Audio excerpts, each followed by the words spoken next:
We've all been there, stuck behind the slow-moving person in the airport security line, the frazzled, overpacked, discombobulated traveler who seems to be woefully unprepared for the task at hand. Or perhaps you've been that person yourself, lost, confused, and feeling the wrath of the frustrated line of passengers behind you. What's up, everybody? It's Nick from Who Dat Travel. Unless you're lucky enough to fly private, going through security is one of the unavoidable components of traveling. It's mundane at best and chaotic and stressful at worst, but it doesn't have to be that way. Let's start with a list of mistakes to avoid to make your airport security experience as smooth as possible. The first one is arriving unprepared. You won't get very far if you don't come prepared with the documents needed to board your flight. You won't even be able to pass through security without your boarding pass and/or proper form of identification. Some airports, you only need an ID to get through security, but make sure that you have these items at minimum. If you're traveling internationally, you'll also need your passport, and keep them readily available, not packed at the bottom of your suitcase. If you're flying overseas, you'll want to check your passport and also your destination validity requirements. Some countries require you to travel with a passport that doesn't expire for at least 6 months. Number 2, forgetting to give yourself plenty of time.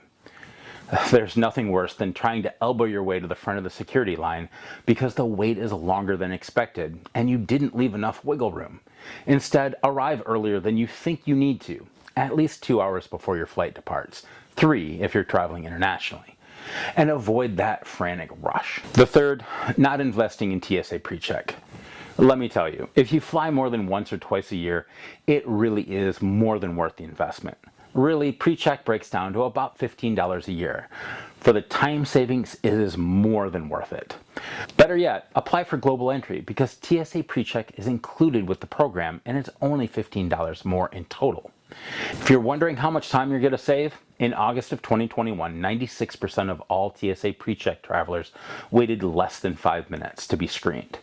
Even now, with travel returning to pre-pandemic levels, I have not been waiting more than 5 minutes to get through security, and this is even in Orlando. Not waiting long is great, but with PreCheck, you don't have to remove your shoes, your belt, your light outerwear, jackets, laptops, electronics larger than a cell phone, or travel-sized liquids from your carry-on bag. This saves even more time, and with kids, not having to mess around with all that stuff is even better.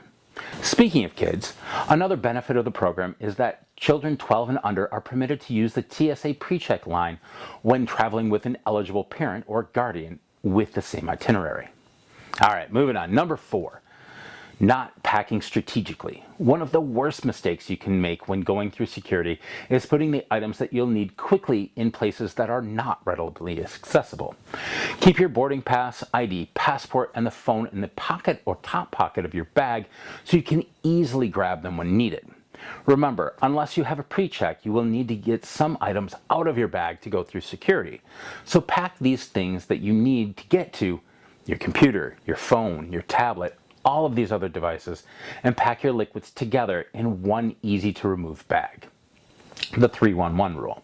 Also, if you don't know what the 3-1-1 rule is, I'll link that to video above so you can know what the 3-1-1 rule is.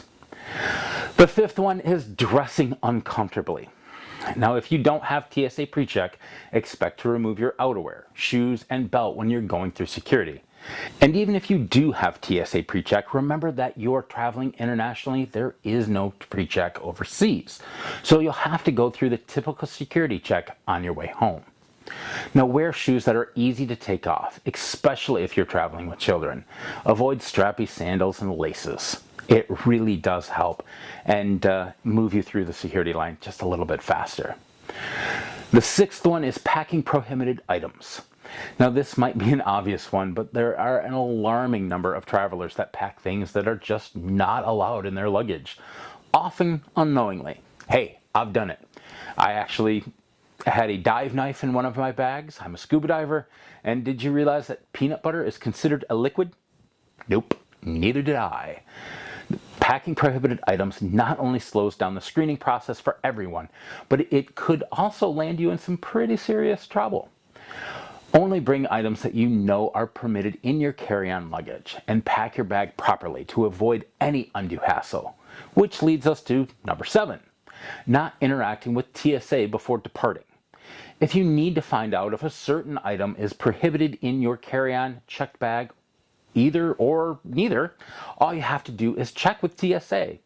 And unlike most government agencies, they make it quick and easy. The TSA website has an app and a feature on the homepage called "What Can I Bring?" Here you can type in the name of an item and the site will let you know if it should be packed in a checked or carry-on bag or whether it's forbidden entirely. TSA is active on social media as well. You can send a question about where an item should be packed via X or through Facebook Messenger for live assistance.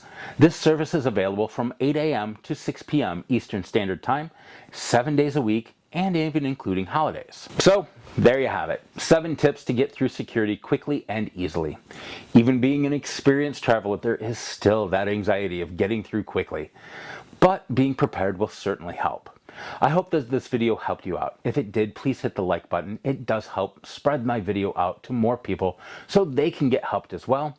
And of course, hit the subscribe button and ring the bell to be notified when I release new content. And with that being said, I hope you all have a great day and we'll see you real soon. Bye, everybody.